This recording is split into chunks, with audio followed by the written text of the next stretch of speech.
Hello and welcome. I am Gimba Umar. Tonight, residents abandon villages in Zamfara district with tales of destruction and despair over continued attacks by bandits. The people of Kabara Derek lament alleged killings in their community as Masop accuses the army of raiding the town in Kokana Council of River State. Military says allegations is false. National Judicial Council approves extension by 3 months of the appointment of Acting Chief Justice of Nigeria, Tanko Muhammad, on the request of President Buhari. And cash totaling over $130 million found by security services in the home of ousted Sudanese President Omar al-Bashir. On business news tonight, Lagos Chamber of Commerce and Industry asked President Buhari to sign the Companies and Allied Matters Bill 2018 to enhance growth of micro, small and medium enterprises. On sports news, the Golden Eagles of Nigeria forced Uganda to a draw in their final group game to keep an unbeaten run in the CAF Under-17 African Nations Cup.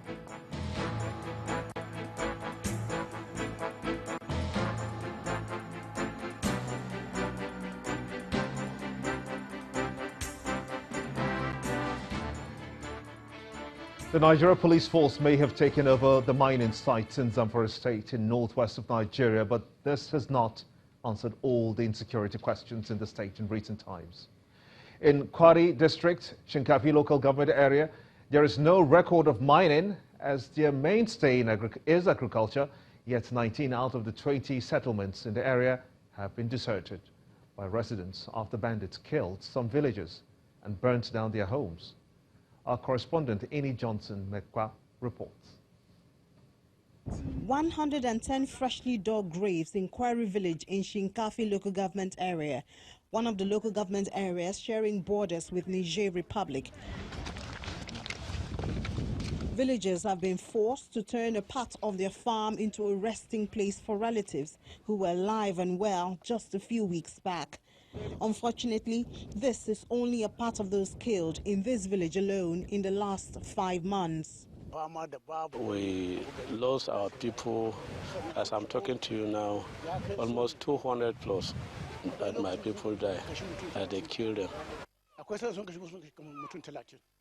The district head says that those here are just 3% of their population who have found solace in the presence of the security operatives stationed here. The reason for these attacks on Kwari village seem far from what has led to the halting of mining activities in the state by the Nigeria police. Before, these people were living with them because they are Fulani people by tribe. They are living with us peacefully, but we don't know what happened. What bring this problem between we and them?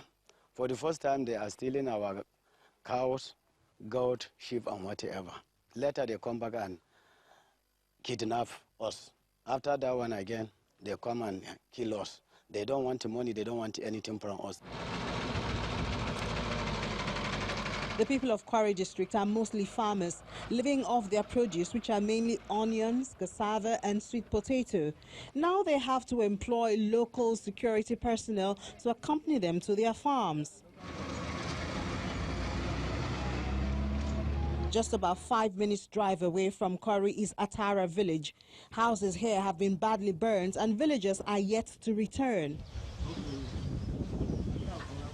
It's a similar picture at the other 18 villages in the district. There's no sign of life after bandits have ransacked the area and killed many of the residents.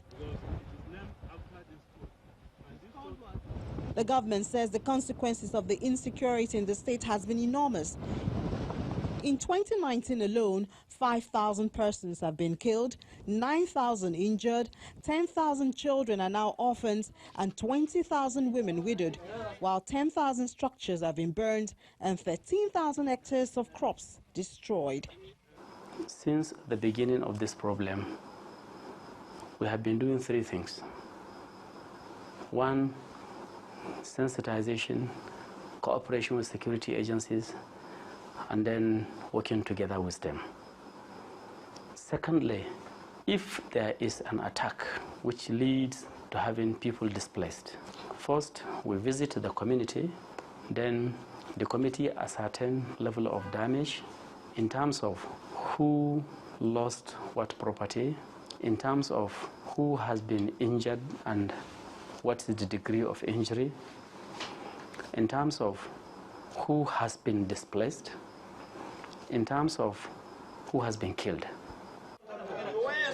The federal government has become involved in the fight against insecurity in Zamfara state through a combination of the Army, Air Force, DSS and NSCDC. However, there are others who ask that the government should also seek economic solution to the challenge. Ini John Mekwa reporting for Channels Television News.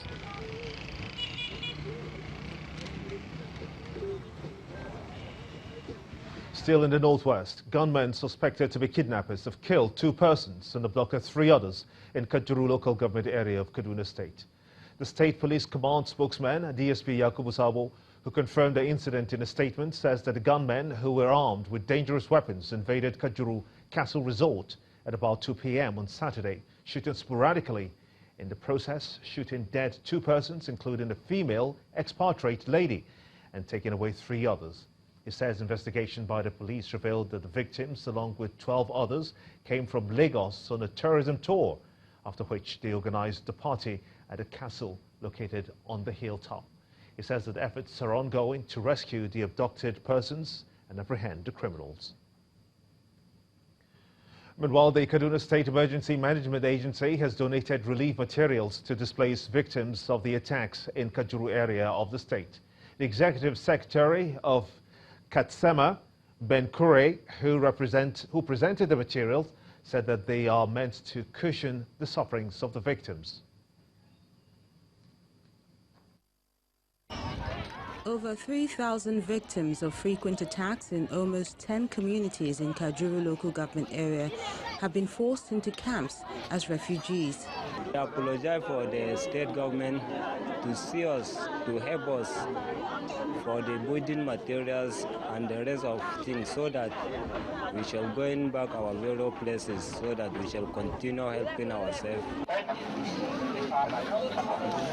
As the survivors continue to wonder what the future holds, the Kaduna State government, through the State Emergency Management Agency, begins the process of rebuilding their homes.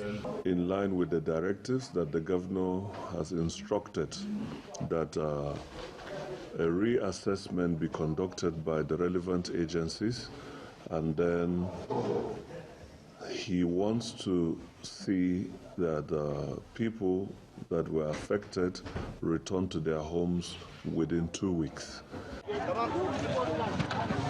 The Anglican Bishop of Kaduna Diocese also supplies relief materials and appeal to the federal government to tackle the security challenges in the country. The principle that brings peace in any society is number 1, justice. If everybody sees that justice is being done, everybody will be happy. That is 1. Number 2, we call on government to build a rapport with the people so that the people can trust government and then government can trust the people. It is a two-way affair. Peace and security are key things the people of Kajuru yearn for, but while they wait for the government to step up security operations, a comprehensive reconciliation between the warring parties is crucial. More stories. Residents of a community in Kukana local government area of River State are lamenting the alleged killing of a middle-aged man following what they describe as an invasion of the community by the military. According to them, the alleged attack followed an oil spill in the area belonging to an oil major, which was reported to have exploded. Our correspondent Emmanuel Ray reports. The tears and pain of the loss of a loved one, as women and other residents of Kedere community of Gokana local government area in River State gather in groups to lament what they say was an attack on their community, allegedly by military men, leading to the shooting and killing of their son. Who is to bury who? Is it the mother at 86 years or the son at 36 years? The only alternative is to take care of the mother.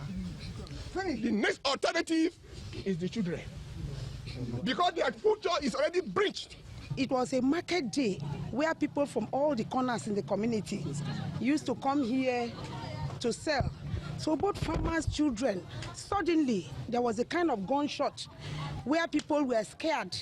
So many women ran, their children fell along the road. So many of their goods, what they brought to the market, everything destroyed. And they just ran due to fear and safety of life. A few miles away from the community, fire rages from a burst pipeline belonging to an oil company, which according to the residents has nothing to do with their community. The land you are seeing over there is owned by Poor Community, which is on their gazette that place is not Kaduna land. It is Poor Community. 2 miles from here, that's where they were working.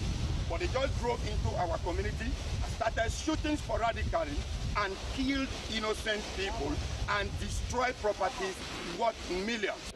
The community leaders gather to call for investigation and justice. I appeal to the people of Kaduna to live in peace, to just stay calm, that the town governing council will not keep quiet and allow this thing to go like that. That we are going to take legal means to ensure that adequate compensation is given to those who are affected. As the community continues to seek redress, there are also calls for the affected pipeline to be attended to.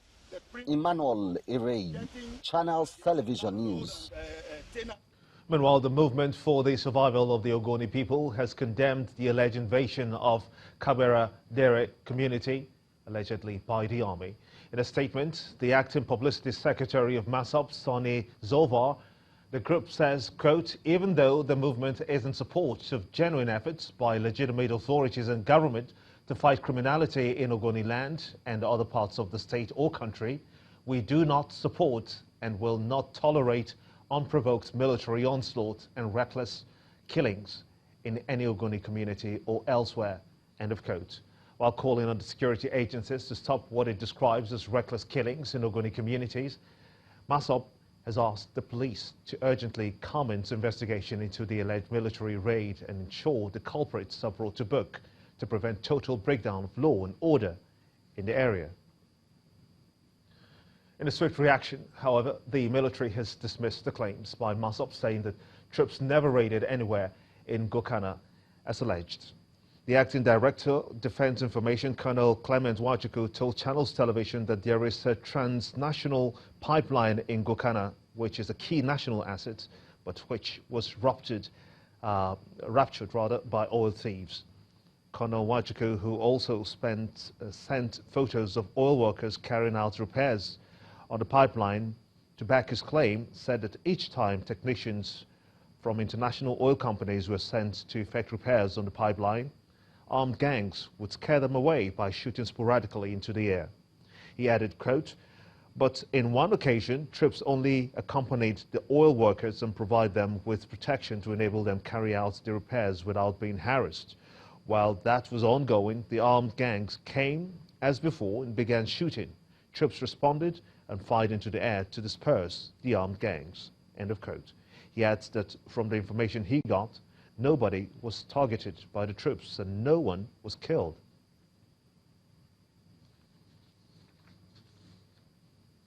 In part two, after the break, hours before Easter, find out how Nigerians are preparing for the festivity. Please stay with us.